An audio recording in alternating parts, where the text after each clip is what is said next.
we have become ignorant of our power of the purse as a people. We have been allowing the federal government to extort liberty from us, right? So they say, if we don't pass this continuing resolution, the federal government will shut down. And then the country freaks out, right? Because if the government shuts down, what happens? The states don't get federal funding, right? Mm-hmm. The states don't get federal funding. The people don't get their checks. That's extortion, my friend. That is saying, if you don't give us unlimited spending, we will not pay you.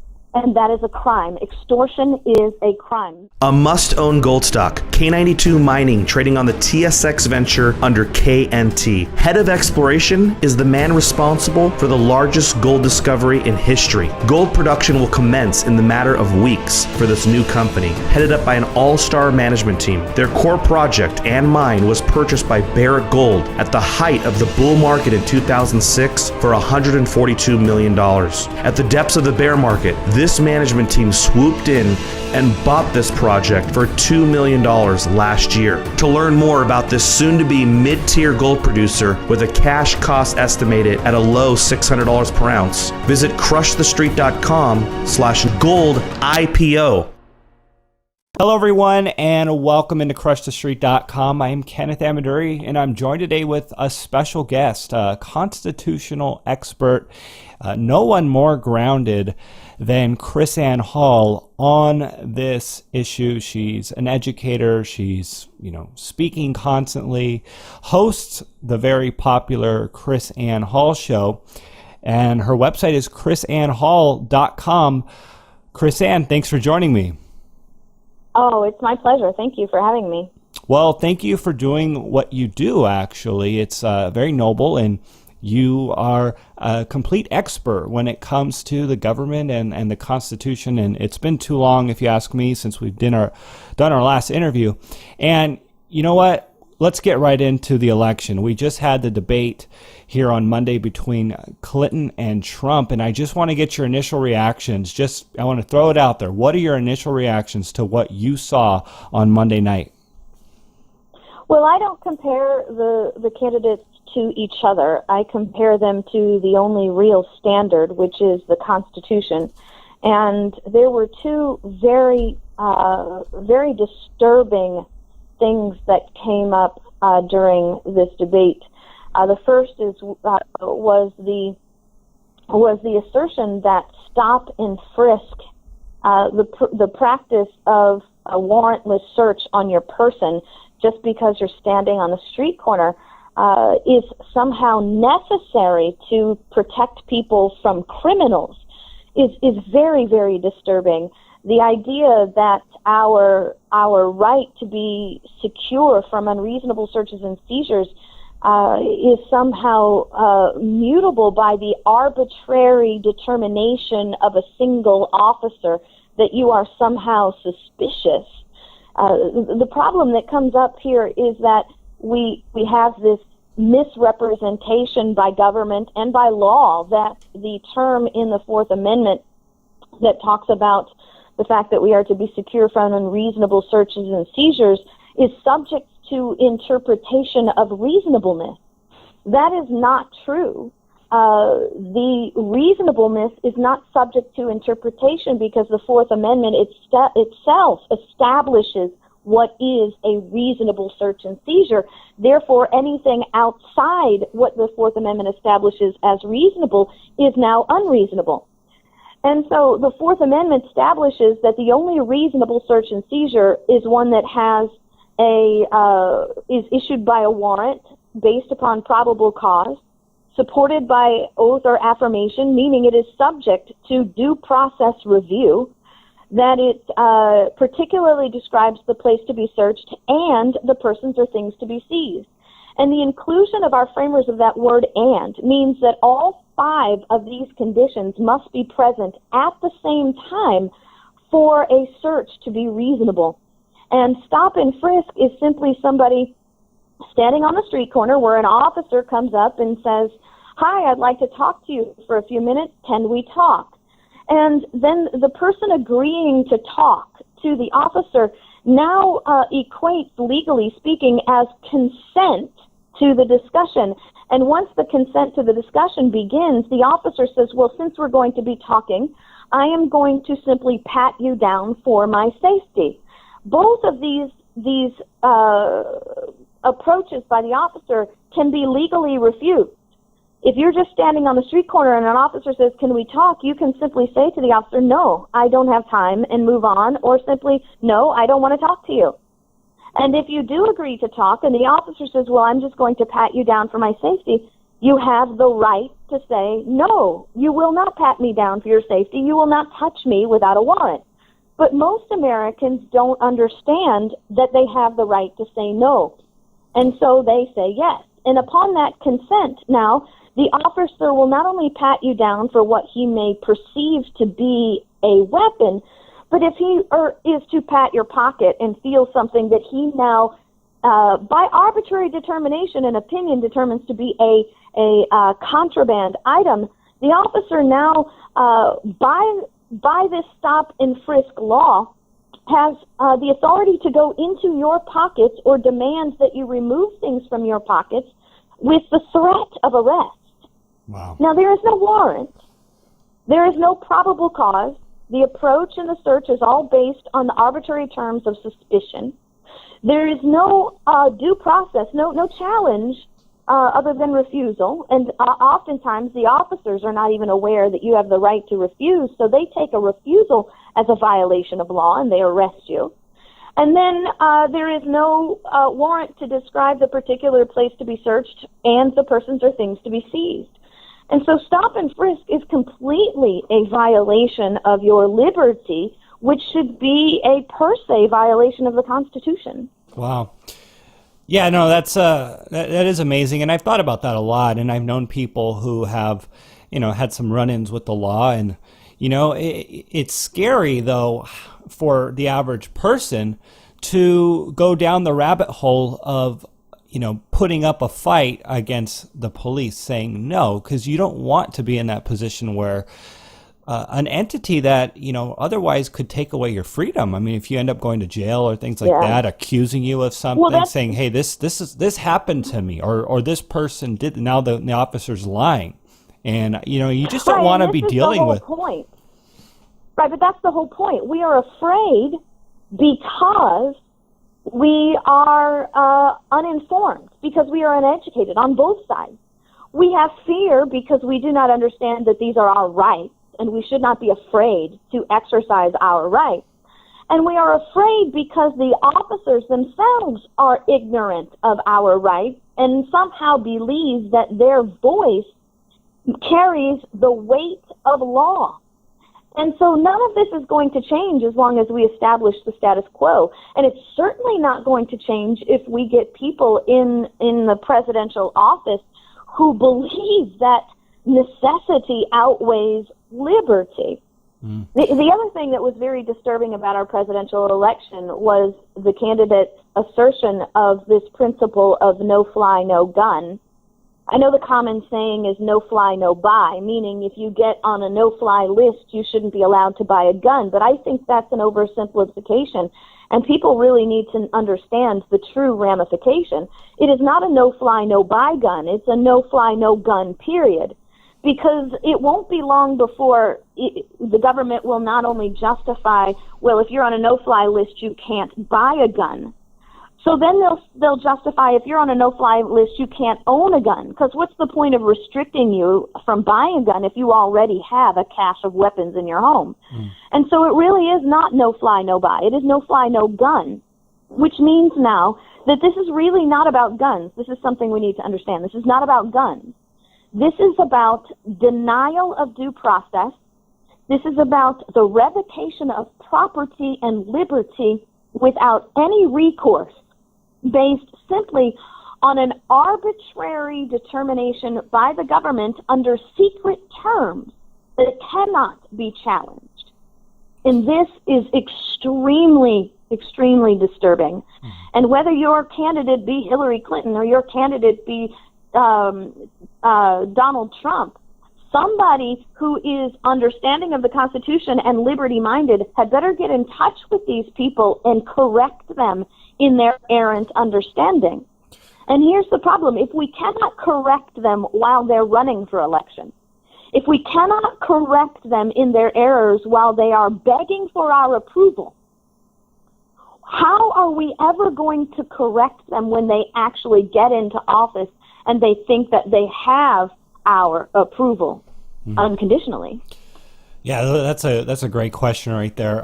KrisAnne, I wanted to talk to you about this then. The Second Amendment, a lot of people talking about it, and a lot of concern as to the government taking our guns away. And you laid out some really interesting points there as to why.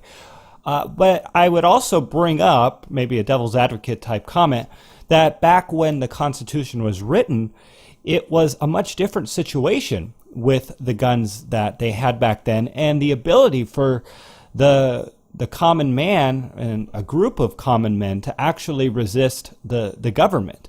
Now, would you really say that people owning guns can resist the government with the technology that they have and just the different world that we're in? And is that really the concern? Are they really concerned about an uprising of the people nowadays? Well, I think that's always the concern of government. That's the whole basis for disarming the people. The Second Amendment was not established to remind us to be armed so we can protect ourselves from robbers and rapists, or so that we can go hunting. Our framers gave us instruction manuals on the meaning of the Constitution. They come in the form of the Federalist and the Anti-Federalist papers, the notes that Madison took during the debates, and the explanatory letters that they wrote to each other. These are the manual, the worker's manual on how to apply the Constitution. And they said over and over again that the purpose of our right to keep and bear arms is so that we can comply with the first law of nature, which is our right to self-preservation. And that government is the biggest threat to our own self-preservation. Yeah. And so the principle that our framers put in the right to keep and bear arms, which is why they didn't say musket, was so that the people would always be able to out-arm the government. And if the government didn't think that we could out-arm them, they wouldn't be so intent on trying to disrupt the arming of the people. I love that point. That's why they didn't say musket and they actually said arms. So theoretically, the people should always have enough firepower, enough arms to match what the government has, because that is the point. Absolutely. Yeah, right. no. In U.S. v. Miller in 1939, the Supreme Court agreed that if the military owns the firearm, then the people should have the right to own it too. Yeah. Yeah, no, great point there. I love it. Let's move on into the government budget, KrisAnne. We have a situation here where the government is running out of funds and the budget is ending here, and they want to continue this resolution. And as you've pointed out, this is unconstitutional. And so let's get right into this. Do you think we're going to be over the $20 trillion mark in debt by the end of the year? We're already over the $20 trillion mark. The $20 trillion mark, or the $18 trillion mark, or whatever they're talking about today, is just simply smoke and mirrors, because the government has what they call mandatory funding, and they have funding that is hidden under certain titles and shields. And top economists are telling us that right now the deficit is really more like $200 trillion when you take into account all of the budgeting that that Congress does not account for in their official budget. It's sort of like the way they report unemployment numbers, right? So everybody knows that the unemployment rate is catastrophically different than what they report. But it's the way that they report. It's somebody said, statistics never lie, but liars use statistics, because you can always get the number that you want if you ask the right questions. And that's what's happening. And the way that they're running this government without actually a budget, in moving from continuing resolution to continuing resolution, is not only unconstitutional, but it's absolutely destructive to the liberty of the people and the way our Constitution was established to control, as James Madison said, the overgrown prerogatives of the branches of government. This budgeting system that was designed for our Constitution was so that the power of the purse rests in the hands of the House alone, so that the power of the people over their immediate representatives would control the size and function of government through the power of the purse. Madison explained in 1789 during the ratification debate that the Constitution had made the distinction that the House was alone to control the purse because the House was chosen by the people and supposed to be best acquainted with their interests and abilities, recognizing that the power of the purse, as Madison said, is the most complete and effectual weapon with which any constitution can arm the immediate representatives of the people for obtaining a redress of every grievance and carrying into effect every just and salutary measure.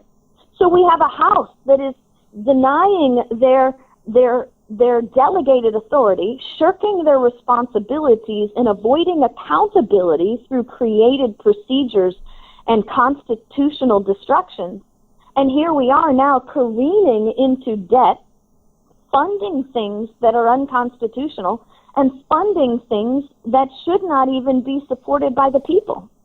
So with that and the election coming up, what do you suppose will happen with this resolution, and how will it play out? Is it better for the Democrats, better for the Republicans?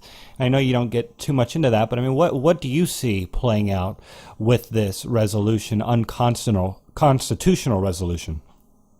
Well, the resolutions is how we've had a budget for decades now. We don't even operate on a constitutional budget anymore. We move from continuing resolution to continuing resolution.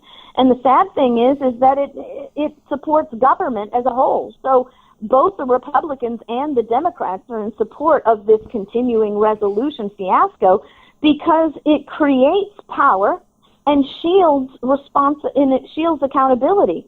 So here's what happens. You have these threats, the looming government shutdown and all this other crazy stuff. First and foremost, the president doesn't have the authority via the Constitution to shut down the government or even to oppose a budget. The budget is controlled by the House alone under Article 1, Section 7, Clause 1. That's it, the House alone. The Senate doesn't even have the authority to filibuster a budget or stop a budget from passing. The Constitution says the Senate may offer amendments, but they cannot object. And if the House doesn't like their amendments, the House doesn't have to take their amendments. The Alzheimer's were very, very serious and very definitive when they said the House of Representatives alone refuses and proposes the supplies requisite for the support of the government. And so the continuing resolution supports all political parties in power. And both political parties are in power. Make sure that we understand that. We have a majority of Republicans in the House and the Senate, and we have a Democrat president, and we have a liberal Supreme Court. So both parties are in power at any given time, which means power is not going to be relinquished by either party because nobody wants to give up power that they've already had. And the power of the purse resting in the hands of the people is the ultimate check and balance. It's amazing because Jefferson said the most amazing thing. Let me see if I can find this quote for you very quickly. Jefferson said in 1775 in a response to a reconciliatory plan that Lord North had offered, he said, "The privilege of giving or withholding our monies is an important barrier against the undue exertion of prerogative, which, if left altogether without control, may be exercised to our great oppression.